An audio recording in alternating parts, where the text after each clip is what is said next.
మీ ఎలాంటి వ్యాపార ప్రకటనలకైనా వెంటనే మా ఛానల్ సంప్రదించండి. ప్రస్తుతం మనతో పాటు ప్రముఖ తంత్ర జ్యోతిష్యులు, జ్యోతిష రత్న, జ్యోతిష సామ్రాట్ చింతా రుక్మాన్ గదరావు గారు మనతో ఉన్నారు. గురువు గారితో మాట్లాడేద్దాం. నమస్కారం గురుగారు.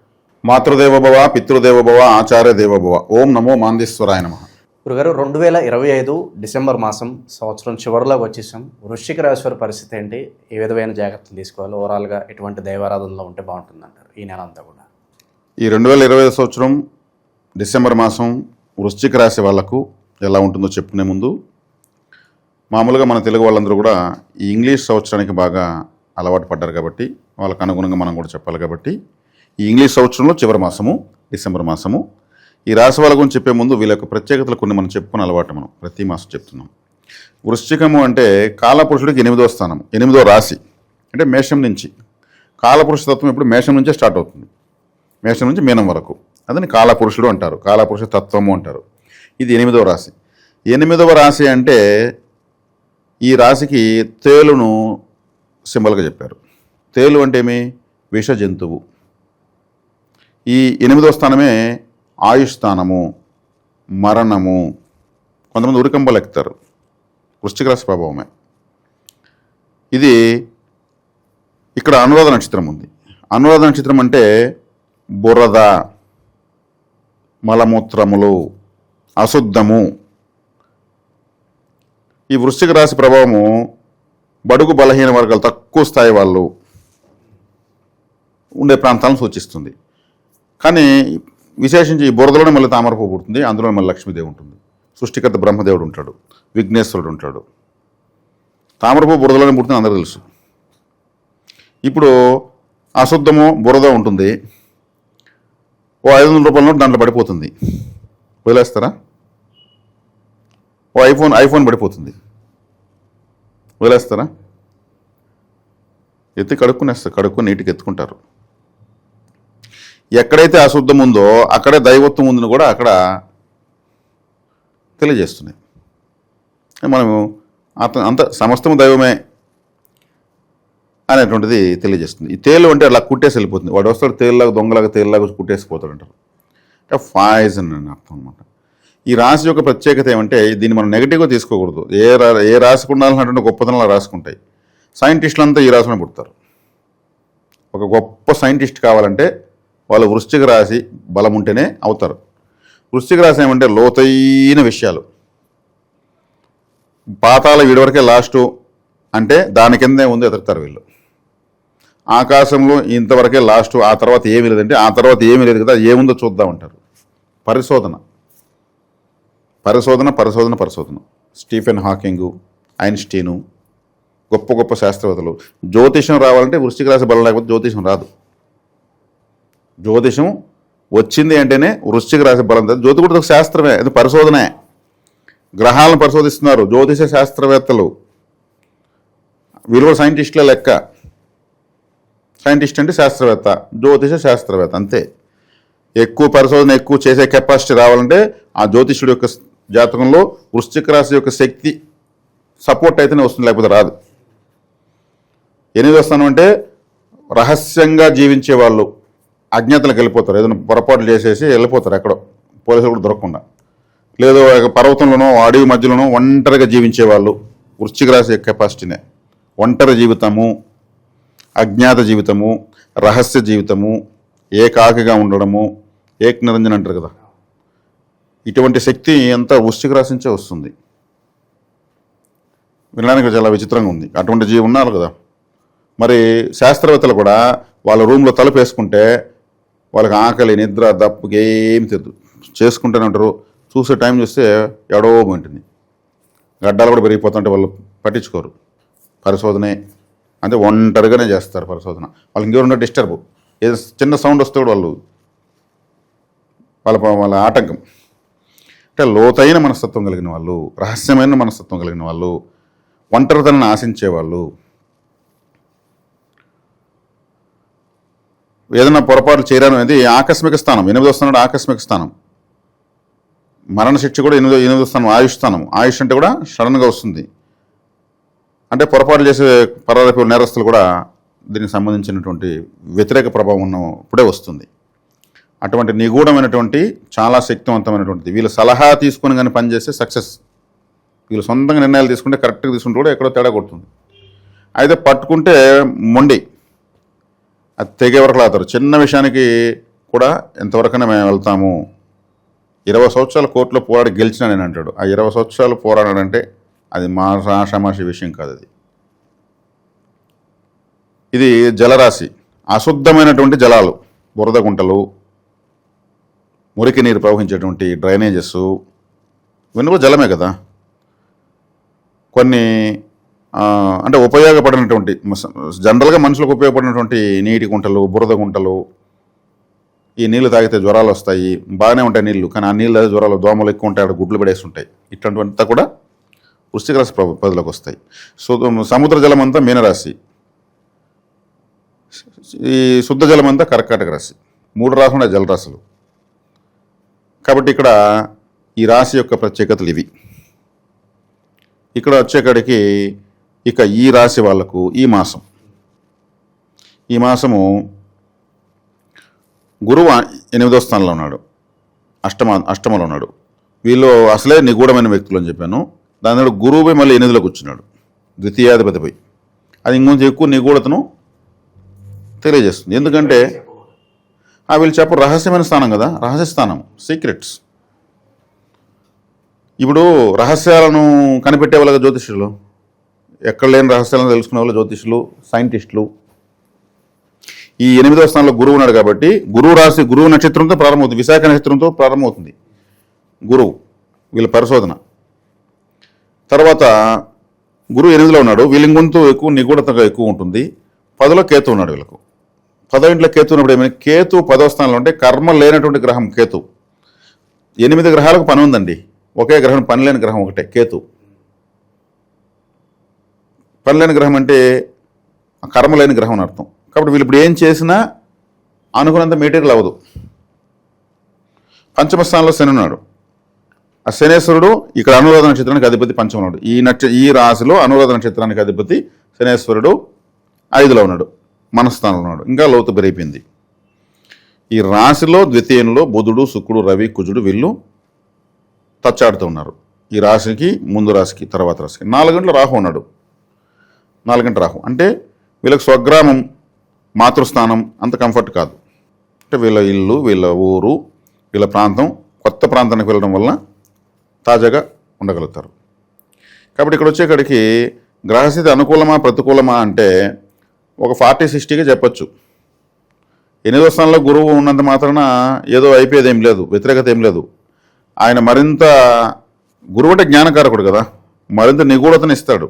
ఒక్కోసారి మనం నిగూఢంగా ఆలోచిస్తూ ఉంటే అదొక వేదన, అంటే వేదన కాదు, బాధ అంటే బాధ కాదు, ఏదో ఒక వైరాగ్యంతో కూడుకుంటే ఒక ఫీలింగ్ వచ్చి, డిప్రెషన్ కూడా కాదు, అది అన్నింటినీ కలుపుకొని ఉంటుంది.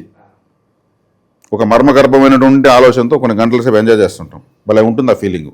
అటువంటి ఫీలింగ్స్ వచ్చేందుకు అవకాశం ఎక్కువ. గురువు 8వ స్థానంలో ఉన్నాడు కాబట్టి, మళ్ళీ వీళ్ళది 8వ రాశి కాబట్టి. ఇక్కడ వచ్చేకాడికి జన్మంలో 2-3 గ్రహాలు ద్వితీయ స్థానానికి చేయడం వల్ల ఒక విధంగా ఆర్థికంగా బాగుంటుందని చెప్పొచ్చు, ఫైనాన్షియల్గా.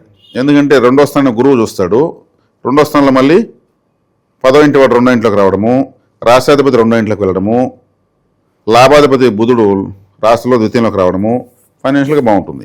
శుభకార్యాల పరిస్థితి శుభగా 2వ స్థానం అంటే కుటుంబ స్థానమే. కుటుంబం అంటే మీ భార్య, పిల్లలు, తినే తిండి, మాట్లాడే మాట, ఇవన్నీ వస్తాయి. ఇవన్నీ బాగానే ఉంటాయి. ఎక్కువగా నిగూఢత పెరుగుతుంది. తర్వాత వచ్చేకాడికి ఈ రాశి వాళ్ళు ఎప్పుడు కానీ ఫుడ్ విషయంలో లైఫ్ టైం కేర్ఫుల్గా ఉండాలి. ఫుడ్ అంటే రైస్ అంటే చంద్రుడే, చంద్రుడు ఈ రాశిలో నీచబడిపోతాడు. చంద్రుడు మన దేహము కాబట్టి చంద్రుడు ఈ రాశిలో నీచబడతాడు. కాబట్టి అందుకే వీళ్ళకు మనసు, చంద్రుడు అంటే మనసు కాబట్టి లోతుగా ఆలోచిస్తానికి కారణం అంటే చంద్రుడు నీచబడమే. ఇప్పుడు చంద్రుడు అంటే కర్కాటక రాశికి అధిపతి, ఆయన జలరాశికి అధిపతి, ఆయన వచ్చి ఇక్కడ నీచబడిపోతాడు. అంటే మంచినీళ్ళు వచ్చి బురద నీళ్ళు పడినట్టు లెక్క, తాగనీటిలో బురద పడినట్టు లెక్క. అందుకే చంద్రుడు నీచబడతాడు. వీళ్ళందుకే ఆ చంద్రుడు నీచబడడం వల్ల మానసిక సంతోషం కన్నా వీళ్ళు లోతుగా వీళ్ళు గర్భంగా ఉండి ఆలోచించుకోవడానికి ఎక్కువ ఇష్టపడతారు. వీళ్ళు ఇంకోటి ఏమంటే సెంటిమెంట్తో ఉన్న సినిమాలు చూడకూడదు. వీళ్ళు వీళ్ళకి కానీ సెంటిమెంట్ కానీ చెప్పితే వీళ్ళు ఏమైనా ఇచ్చేస్తారు, ప్రాణం ఇచ్చేస్తారు, డబ్బు ఇచ్చేస్తారు, పో నేను ఉండా నీకెందుకు ఇచ్చేస్తారు, ఎమోషన్ అయిపోతారు, తక్కువ ఏడ్చేస్తారు. అందుకే పాతకాలంలో సినిమాలు కలికాలం, సుడిగుండాలు, ఇట్లాంటి రక్త కన్నీరు లాంటి సినిమాలు చూశారంటే మాత్రం ఆ సినిమాలో కన్నా వీళ్ళు ఇంకా టన్నులగా ఏడేస్తారు, దానికి బాగా కనెక్ట్ అయిపోతారు. బాధ అనేది గంటలుగా ఎంజాయ్ చేస్తారు వీళ్ళు, మళ్ళీ తలుచుకుని మళ్ళీ రిపీట్ చేసుకుని బాధపడతారు. కాబట్టి వీళ్ళు ఎవరన్నా వీళ్ళని సెంటిమెంట్గా ఈజీగా బెండ్ చేసేయచ్చు వృశ్చిక రాశి వాళ్ళను. వీళ్ళు లొంగిపోతారు. ఫుడ్ మాత్రం ప్రతి ఒక్కటి కేర్ఫుల్గా తీసుకోవాలి. చంద్రుడు నీచపడతాడు, రైస్కి ఫుడ్ కారకుడు కాబట్టి, నీళ్ళకు కూడా కారకుడైన, జలకారకుడు ఫుడ్కు కారకుడైన కాబట్టి ఆ ఫుడ్ విషయంలో లైఫ్ టైం జాగ్రత్త తీసుకోవాలి. ఇది కేర్ఫుల్, చాలా ఇంపార్టెంట్. సెంటిమెంట్కి వీళ్ళు లొంగకూడదు. సలహా తీసుకోవడం మంచిది అన్నది ఎందుకు కారణం అంటే మనోకారకుడు చంద్రుడు నీచపడతాడు కాబట్టి సలహా తీసుకోవడం బెటరు. ఇప్పుడు ప్రస్తుతం స్థితి ఆర్థికంగా బాగానే ఉంది, ఫైనాన్షియల్గా బాగుంది. ఎందుకంటే గురువు ద్వితీయాన్ని చూస్తాడు, మంచిది. మళ్ళీ ద్వితీయంలోకి రాశ్యాధిపతి కుజుడు వెళ్తాడు, 10వ ఇంటి వాడు ద్వితీయంలోకి వస్తాడు. అంటే ఈ రాశికి అనుకూల స్థానాల గ్రహాలు ధనస్థానంలోకి వస్తున్నందువల్ల కుటుంబంలో శుభవార్త వింటారు. సో ఎప్పటి నుంచో సంతానం కోసం ఎదురు చూస్తున్న వాళ్ళకి ఖచ్చితంగా సంతాన భాగ్యం ఉంది. ఎందుకంటే కుటుంబ స్థానాన్ని మళ్ళీ గురువు చూస్తాడు. కుటుంబం అంటేనే భార్య పిల్లలు అని చెప్పాను. ఖచ్చితంగా సక్సెస్ఫుల్ సంతానంలో మాత్రం ఎటువంటి డౌట్ లేదు. విదేశీ ప్రయత్నాలు కూడా చేసుకోవచ్చు. విదేశాలను కూడా సూచిస్తుంది ఇది. నేను విదేశాలు ఏం చెప్పాను, ఆకాశం అవతల దాన్ని కూడా ఆలోచిస్తారన్నప్పుడు విదేశం అంటే ఇంకా ఆటోమేటిక్గా వచ్చేస్తుంది. ఓకే, ఇక ప్రాపర్టీస్ కొనుక్కోవాలి, మాకంటూ సొంత ఇల్లు ఉండాలి అనుకున్న తీసుకోవచ్చు. దానికి కావాలని డబ్బే కదా. దానికి కారకుడు బుధుడు, కుజుడు. బుధుడు అంటే డాక్యుమెంట్, కుజుడు అంటే మట్టి. ఇప్పుడు ఒక ఫ్లాట్ ఉందండి, ఒక పొలం ఉంది. ఆ పొలము మంచి ఏరియాలో ఉంది, మంచి సెంటర్లో ఉంది. దాని డాక్యుమెంటే లేదనుకోండి, ఎవడు కొంటాడా? ఆ డాక్యుమెంట్ బుధుడు. అదే ఒక అటవీ ప్రాంతంలో ఒక ల్యాండ్ ఉంది, దాని డాక్యుమెంట్ బాగుంది, దాని వాల్యూ పెరిగిపోతుంది. డాక్యుమెంట్ ప్రపంచమంతా డాక్యుమెంటే. ఆ డాక్యుమెంట్ అనేది బుధుడు. ఆ బుధుడు వీళ్ళకి రాశిలోను 2వ ఇంట్లో ఉన్నాడు. కుజుడు భూకారకుడు కుజుడు రాశిలో 2వ ఇంట్లో ఉన్నాడు. 10వ ఇంటి వాడు రవి, వీళ్ళకు మంచి గ్రహము. ఆయన రాశిలో 2వ ఇంట్లో ఉన్నాడు. కాబట్టి ఇవన్నీ ప్రాప్తిస్తాయి. దీంట్లో ఇంకెటువంటి పరిహారాలు కూడా అవసరం లేదు, ప్రాప్తిస్తాయి. ఇంకా బాగుండాలి, అన్ని శుభాలే జరగాలనుకుంటే ఎక్కువ ఎటువంటి దైవారాధన పరిహారాలు ప్రస్తుత కాలం మీరు చేస్తే బాగుంటుంది అంటారు? 8వ స్థానము అంటే అమావాస్య నుంచి పౌర్ణమి వరకు, పౌర్ణమి నుంచి అమావాస్య వరకు 2 పక్షాలు ఉన్నాయి, శుక్లపక్షం, కృష్ణపక్షం.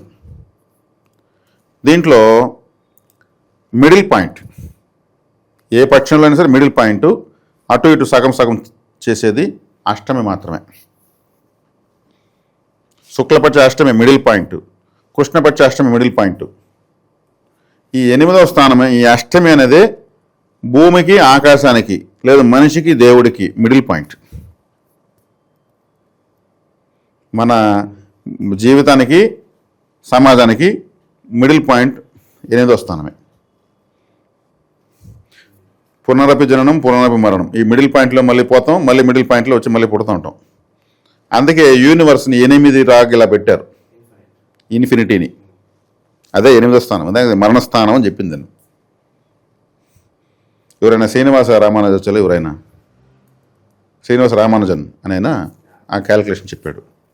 ఆయన అడిగితే నీకు ఎలా తెలుసు అంటే, నాకు అమ్మవారు చెప్పింది, నాకు అమ్మవారు చెప్పిందని చెప్పాడు ఆయన. సాక్షాత్ జగన్మాత చెప్పింది. కాబట్టి ఈ మిడిల్ పాయింట్. అందుకే కాలపురుషుడు అంటే కాలభైరవుడు అని నేను ఇంతకుముందు ఒక రాశి చెప్పాను. కాలభైరవుడికి అష్టమి రోజే కాలభైరవ అష్టమి అంటారు. ఈరోజు కాలభైరవ వరద వీళ్ళు కంపల్సరీ చేయాలి. వీళ్ళు ప్రతి నెల అష్టమి రోజు వృశ్చిక రాశి వాళ్ళు లైఫ్ టైము కాలభైరవ అష్టకం ఒక 11 సార్లు లేదా 8 సార్లు వీళ్ళు చదువుకోవచ్చు. ఇంట్లో కూర్చొని ఒక తెల్లటి వస్త్రం వేసి ఉత్తరంగా మలుకొని ఒక అగరబత్తి వెలిగించుకొని మొహాన బొట్టు పెట్టుకొని, బొట్టు లేకుండా మెడిటేషన్ చేయకూడదు. కాలభైరవ అష్టకం చదవచ్చు, యూట్యూబ్లో వినొచ్చు. ఆ బ్రీతింగ్లోకి వెళ్ళాలి. వీళ్ళకి అద్భుతమైన ఫలితాలు ఉంటాయి. వీళ్ళ మిడిల్ పాయింట్ని, వీళ్ళ రాశి యాక్టివేట్ అయిపోతుంది. భైరవుడే కాలపురుషుడు, సృష్టికర్త బ్రహ్మనే ఆయన శాసించాడు. కాబట్టి ఈ కాలచక్ర స్వరూపమే కాలభైరవుడు. కూడా ఆకాశ భైరవుడు అని కూడా ఆయనకు ఒక పేరు ఉంది. ఆకాశం అంతా భైరవ శక్తి నిండి ఉంటుందని. కాబట్టి అనంత విశ్వానికి, భూమికి మిడిల్ పాయింట్ అయినటువంటి 8వ స్థానము వీళ్ళకు శాశ్వతమైనటువంటి పరిహారము భైరవాష్టకం చదవడము, వీధి కుక్కలకు ఫుడ్ పెట్టాలి. భైరవుడు వాహనం యాక్టివేట్ అవుతుంది. నాన్ వెజ్ పెట్టకూడదు, వెజ్ పెట్టాలి. అటని చక్కెర ఎక్కువ కలిసి ఉండే బిస్కెట్లు పెట్టకూడదు, వాటికి స్కిన్ ప్రాబ్లం వస్తుంది, అంత ఇంకేం లేదు. మీరు ఏదైనా పెట్టచ్చు. అందుకే దానికన్నా విశ్వాసమైన జీవి ఇంకోట్లేదు. కాబట్టి వృశ్చిక రాశి వాళ్ళు జాతకాలకు గోచరాలకు అతీతంగా ఏది పట్టించుకోకుండా భైరవారాధన చేస్తే, అది ఎస్పెషల్లీ అష్టమి రోజు, నెల మొత్తం మీ పనులు మీరు చేసుకోండి. అష్టమి రోజు కూర్చొని భైరవారాధన చేయండి. కాలభైరవ అష్టమి అంటారు, దుర్గాష్టమి అంటారు. చాలా శక్తివంతమైనది. అసలు మిడిల్ పాయింట్ చాలా ఇంపార్టెంట్. ఈ 8 కూడా ఇలా కలిసి మిడిల్లో ఉంటుందండి, అదే అష్టమి. ఇటు ఒక పక్షం 15 రోజులు, ఇటు ఒక పక్షం, ఈ మధ్యలో ఆ పక్షానికి 18కి మధ్యలో ఉన్నటువంటి అష్టమే, అది కలిపేదే. అది అసలు రహస్యం. ఈ రాశిలోనే ప్రపంచానికి కావాల్సినటువంటివన్నీ సృష్టించేటువంటి సైంటిస్టులు పుట్టేది. ఇది ఏమి డమ్మీ రాశి కాదు. ఇది లేకపోతే మిడిల్ పాయింట్ లేదు అసలు. 8వ స్థానం అంటే హాస్పిటల్ అండి. అనురాధ నక్షత్రం అంటే మన మలద్వారం, మన ఇంట్లో బాత్రూమ్, ఫిస్టులా ఫైల్స్ ఇవన్నీ వస్తాయి కదా, అది 8వ స్థానం. మన శరీరంలో మలమూత్రాలు సూచించేటువంటి స్థానం అదే. జనన స్థానం కూడా అదే. చెప్పాను కదా, మరణ జనాలంటే తల్లి యొక్క జన్మస్థానము, అంటే యోని యొక్క స్థానం అదే. అందుకే వీళ్ళు హాస్పిటల్లో, డెలివరీ హాస్పిటల్లో అక్కడ శుభ్రం చేయడానికి సేవ చేస్తే అష్టమ స్థానం బలపడిపోతుంది. అష్టమ రోజు ఇవ్వచ్చు, ఇంకా మంచిది. ఇప్పుడున్న కాలమాన పరిస్థితులు బట్టి నేను చెప్తున్నాను, అదే కరెక్టు. అలానే చేయాలి. ఇప్పుడు దానికి అన్వయించుకుని జ్యోతిషాన్ని మార్చుకోవాలి. కానీ ఒకప్పుడులాగా అర్జునులాగా భీములాగా గదలు విద్యలు ఉన్నాయి, ఇప్పుడు కంప్యూటర్ విద్యలు ఏదో వచ్చాయి. ఇప్పుడు దానికి మనం అన్వయించుకోవాలి. కాబట్టి ఇది చాలా గొప్ప రాశి. ఆయుష్ను నిర్ణయించేది, మనకు ఆయుష్ ఎంత ఉంది నిర్ణయించేది. అల్పాయుష, మధ్యమాయుష, పూర్ణాయుష, ఇది. కాబట్టి జనన మరణ చక్రాన్ని, ఈ జనన మరణ చక్రం ఉందని తెలుసుకోండి. 8వ స్థానమే ఇది. అసలు చేసలైనటువంటి రాశి. ఇక్కడే లక్ష్మీదేవి ఫైనాన్స్కు ఉన్నటువంటి లక్ష్మీదేవి. అనురాధ నక్షత్రం అంటే తామర పువ్వు. అనురాధ నక్షత్రంలో తామర పువ్వులో ఉండే లక్ష్మీదేవిని పూజించవచ్చు. అనురాధ నక్షత్రంలో లక్ష్మీదేవి పుట్టింది. విశాఖ నక్షత్రంలో సుబ్రహ్మణ్య స్వామి పుట్టాడు. జ్యేష్ఠ నక్షత్రంలో జ్యేష్ఠాదేవి పుట్టింది. జ్యేష్ఠాదేవి నక్షత్రమే. జ్యేష్ఠాదేవిని దరిద్ర దేవత అంటారు, తప్పది. లక్ష్మీదేవి వెంటనే జ్యేష్ఠ నక్షత్రం. అనురాధ జ్యేష్ఠ, అక్క చెల్లెలు అంటారు కదా. జ్యేష్ఠ అంటే పెద్దది. ఇంకొకటి కూడా మాట చెప్తారు, లక్ష్మీదేవి మహావిష్ణువును వరించడానికి పూలమాల ఎత్తుకుని వెళ్తూ ఉంటే ఈమె నీడ ముందుగా మహావిష్ణువుని తాకింది, ఆ నీడే జ్యేష్ఠాదేవి అని అంటారు. నేను పలు రకాల పెద్దల దగ్గర పోయిన తెలుసుకున్న విషయమే. మనం నేను జడ్జిమెంట్ చెప్పేది లేదు. ఇక్కడ ఇవి ఎన్నో అర్థాలు వస్తాయి. సుబ్రహ్మణ్య స్వామి కూడా ఆయన ఇండివిజువల్, విశాఖ నక్షత్రం. ఆయన అయోనిజుడు, మహాశక్తివంతమైనవాడు. కాబట్టి ఇంత విశేషమైనటువంటి, ఇంత శక్తివంతమైనటువంటి ప్రతి ఒక్కరూ ఈ రాశిని తప్పించుకోలేరు. ఈ రాశిని తప్పించుకుంటే ఇంక వాళ్ళు లేనట్టే లెక్క. ఈ రాశిని కనెక్ట్ అవ్వకుండా ఎవరు ఉండలేరు. ఓవరాల్గా ఈ డిసెంబర్ మాసంలో వృశ్చిక రాశి వాళ్ళకి ఎలా ఉంటుంది, జీవితాంతం వీళ్ళు చేసుకోవాల్సిన పరిహారాలు అద్భుతంగా వివరించారు. ధన్యవాదాలు. ధన్యవాదాలు.